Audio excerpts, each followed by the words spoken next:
ngayon, nandito tayo sa El Nido, Palawan. And of course, kasama natin ang mga nagbibigatan ng mga influential traders in the Philippines. Andito of course si Coach Nico Mendoza and of course si Bibiano Suarez lang naman. Grabe, I feel so privileged and honored na talagang makasama tong mga to. Dahil, grabe, sobrang idol ko lang tong mga to. Alam nyo ba guys, sobrang pinapanood, lalo na si Bibiano, pinapanood nung baguhan pa lang ako sa Forex. Siya yung pinapanood ko. Pinapanood ko lang yung mga videos ito and sobrang ganda and sobrang talagang accurate and sobrang informative ng mga videos na binibigay niya, pinoprovide niya sa YouTube. Kaya talagang, lalo na ako pag baguhan ka sa Forex, panoorin niyo yung mga videos niya kasi talagang ang ganda.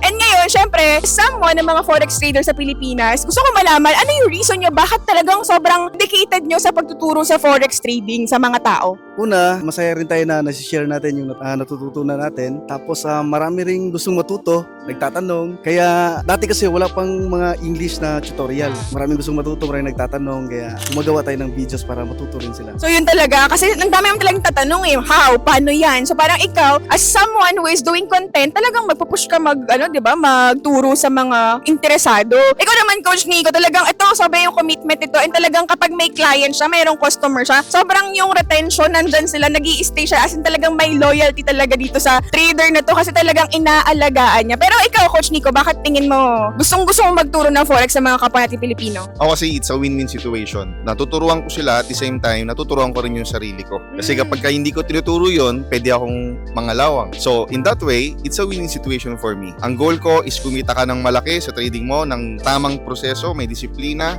and at the same time, ako rin, namamonitor ko rin yung sarili ko kasi kailangan ko maging transparent sa'yo para alam ko kung ako ba ay nagpo-progress or hindi na. So talaga ito, magkaiba kasi ano ino-offer. Si Coach Nico, ang ino-offer niya is mga courses, talagang group discussion, talagang deeper level ng trading. While naman si Bibiano, ang ino-offer niya is more on automated, copy trading, more on passive income, diba? So nakakatuwa kasi diverse yung mga ino-offer nila and tinuturo nila sa mga tao kasi talagang meron talagang mga tao na walang time mag-trade, walang time mag-aral because they're so busy with their job. And ito yung mga opportunities talaga na magagamit nyo, especially sa pagkita nyo. Kasi talagang tingin nyo magkano ba yung potential na kitain nito? Malaki ba talaga? Yes, walang limit actually. Yung kikitain mo dito is nakabase sa performance mo. Kung magte-trade ka ng ayos, ng may tamang disiplina, may tamang rules, may tamang sistema, magiging tama din yung income mo. So kabaliktaran, kung wala sa ayos sa pagte-trade mo, wala rin sa ayos sa kikitain mo.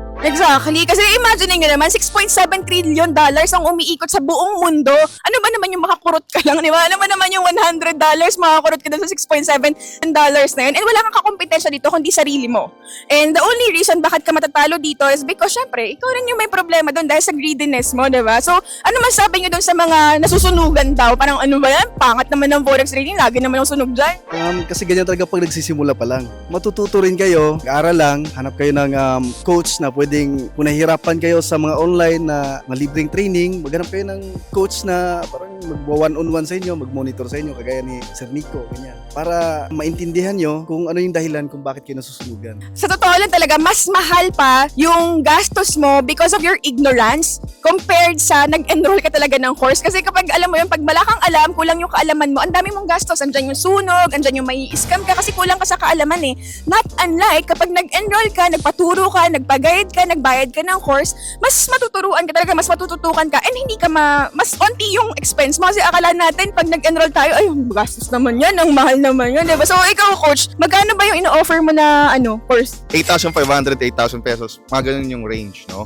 Ang akin naman, bakit merong mga paid course at free course, may difference yan, of course. So, syempre, yung nagtuturo sa paid course, mali-leverage mo yung kanyang experience, yung learning curve. At the same time, may access ka doon sa nagtuturo. Anytime, kung meron kang tanong, mabibigyan ka talaga ng oras kasi part ka ng community niya. And yun yung importante ron eh. Kasi yung mga courses, oo, nasa YouTube din yan. Ang problem or struggle doon or yung challenge doon is sobrang daming information. Hindi mo alam kung paano mo i-execute pag nasa chart ka na. Wherein, kapag sa isang focused na course, step by step yung structured yung learning mo. Exactly, oo. Kasi talagang ano, yung malaki talagang bagay na meron talaga nagbe-mentor sa inyo para at least hindi ka maliligaw, 'di ba? Ano ba naman yung 8,000 to 10,000 pesos na babayaran mo compared sa masusunog mo na 50,000, 100,000, 'di ba?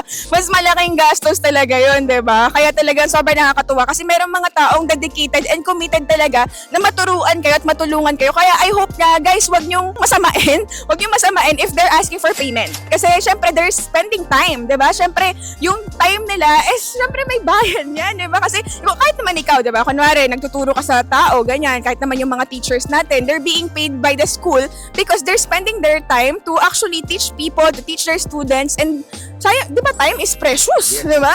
Kasi instead na i-spend mo yun sa family ko, bakit sa'yo ko i-spend? So pay for it, di ba? Ayun naman masasabi nyo guys, kasi ang daming scammers and we wanted to use this video as an awareness din sa mga taong nai-scam kasi gusto kong ma-inform kayo guys kasi gusto kong maprotektahan nyo rin yung mga sarili nyo kasi hard-earned money nyo yan. Lalo na to si Bibiano, sobrang daming scammer nito. Ano masasabi mo dun sa mga naloloko na ikaw pa yung pinagbibintangan ng scammer and dun sa mga scammers din? Madali lang naman malaman kung scammer o hindi. Unang-una yung platform na papasukan ninyo. I-research nyo agad sa Google kung may license ba o wala. Pag walang license, wala kayong makita, meron silang license na nilagay sa website nila, pero pag i-search mo doon sa mga license provider or mga regulators, wala sila, so yun scam. Ang pangalawa, yung kapag nag-withdraw ka, kailangan mong magbayad. Kasi sa mga trading broker na legit, mag-withdraw ka, may fee man, maliit lang yon, ikakaltas yun sa withdraw mo. Yung mga scam kasi, bago mo makuha yung withdraw mo, kailangan mo magbayad ng galing sa'yo. So, ibig sabihin, nanghihingi sila ng pera sa'yo. Yun yung pagkaiba ng scam. Oo, tsaka kapag talagang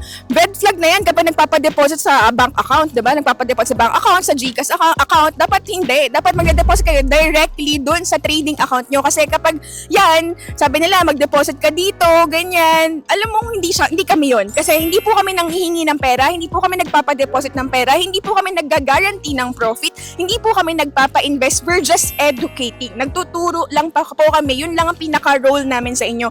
Pero yung manghingi ng pera sa inyo, hindi po talaga. Dalawa yan dalawang klase ng scam. Yung una, yung sa trading sa platform.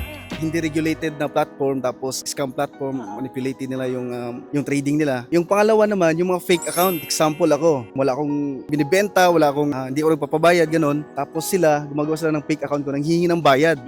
Yung iba, hinihingi pa yung pera nila na ibigay sa akin at ako na yung mag-i-invest. Yeah. So yun yung red flag doon. Dapat, kapag mag-i-invest ka, wag sa akin o kahit kanino. Doon mismo sa legit na trading platform. Tsaka malala yung mga scammer nito guys, talagang ginagamit yung ID niya, ginagamit yung mga videos niya. Kunwari, siya yung kausap, kinrap lang pala yun dun sa video. So mag-ingat kayo. Ako sa akin nga, blue verified pa yung scammer ko. So talagang mag-iingat kayo kasi hindi nyo masabi talaga kung sino yung totoo. Diyan, makikita nyo lang yan, spot nyo lang talaga yan kapag nagpapadeposit na. And meron mga trading account naman na ginagaya nila yung mga candlestick, ganyan, di ba? Meron ganun. May dadagdag lang ako no. Ang pinakaunang red flag is kapag yung poster namin ang nag-message sa'yo. Tatandaan ninyo, we will never message you first or never kami mag-offer sa inyo. Like in my case, my course, offer na kita ng course ko. No, I will not sell my course to you. Ikaw yung magtatanong usually dun sa pinapanood mong tao, which is kami. Totoo, sobrang busy namin. Sobrang busy namin para i-message pa namin isa-isang mga nagme-message sa amin, nagko-comment dyan sa inyo. Hindi po namin kayo i-message. Kayo po yung magde-DM directly sa amin kasi po wala po kaming time para i-message kayo. Kayo po yung may kailangan sa amin. Hindi po namin kayo honestly kailangan, diba? So, I hope guys na matutunan nyo paano maging vigilant and cautious sa mga ganyan kasi sobrang dami na i-scam which is nakakalungkot, diba? Kasi hard-earned money nyo yan eh. And we know for a fact na talagang just because hindi pa kayo equipped, hindi pa kayo knowledgeable, kaya kayo nai-scam. That is why talagang kami, sobrang meron kaming commitment na maturuan kayo. Kasi pag alam nyo yan, pag naiintindihan nyo na, MT5, ganyan, ganito yung itsura, ito, dapat ganito, ganyan, dito pala mag-deposit, ayun. So, ganun talaga guys. And I hope na talagang mag-invest kayo sa knowledge nyo kasi sobrang importante na talagang inaalagaan nyo yung pera na kinikita nyo. Kasi syempre, at the end of the day, we want to grow our money. Diba? Kasi yung pera natin, save natin, ganyan, lagay natin sa bangko. Wala namang problema maglagay sa bangko. Pero make sure lang na alam nyo kung paano nyo diversify yung portfolio nyo from low risk to high risk. Which is apparently Forex naman talaga is very high risk. That is why lagi kami nagsasabi sa inyo na kailangan dapat kayo, cautious and lalagay nyo lang yung pera na afford nyong mawala, diba? So, kung gusto nyo maka-experience ng ganito, like kami, nandito kami sa El Nido while earning, we're being paid, we're getting results from our trading kahit weekend, diba? Syempre, masarap din sa pakiramdam na magkaroon ka ng financial freedom. Kasi, so para sa inyo ba, ano ba financial freedom? Para sa akin yung hindi mo na iisipin kung paano kumita kasi parang automatic na yung kita na marating sa'yo. Parang ganun. Oo, nakikita ko nga yung mga vlog niya, kasama niya yung wife niya, yung anak niya, na parang hindi siya nag-worry sa pera. Nakita ko nga yung life mo before, damang binakita mo yung video mo no, na talagang hindi kayo sobrang financially well off, no? Pero because of Forex din.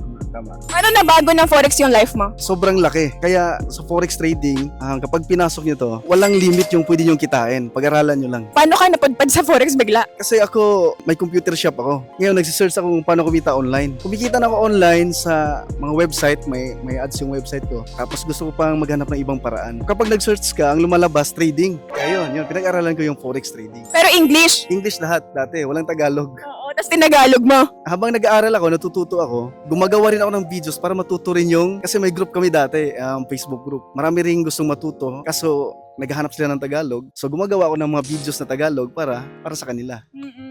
So talagang, talaga dadaling ka talaga ng path mo dun sa kung saan ka magiging successful. Kasi sometimes talaga nakakaranas tayo ng kahirapan sa buhay. Alam mo, talaga sinusubok tayo ng pagkakataon. And darating yung panahon na, alam mo, yung magre-research ka lang, hanap ka sa internet. Tapos, ayun pala yung available sa'yo na information. It's just that kami, we're just sharing our knowledge. Kasi yun yung na-experience namin, natutunan namin. Ikaw, Coach, bakit ka napadpad bigla ng Forex? Nung pandemic. Dahil nanggarap din ako ng extra pagkakakitaan and nakita ko na yung forex trading is pwede mong gawin kahit nasa bahay ka lang, kailangan lang cellphone at internet. At ang matindi is pandemic proof. Kasi ang dami kong na-meet na sobrang laki ng kinita sa pagte-trade during pandemic. Kasi ako, ang negosyo ko before is nagbebenta ako ng mga cosmetics. Sa gwapo akong to, joke lang. Pero syempre, ang hirap mag-deliver, ang hirap makipag-meet sa mga customers. So, yung trading ang naging sagot sa mga oras na hindi ko magawa yung negosyo ko.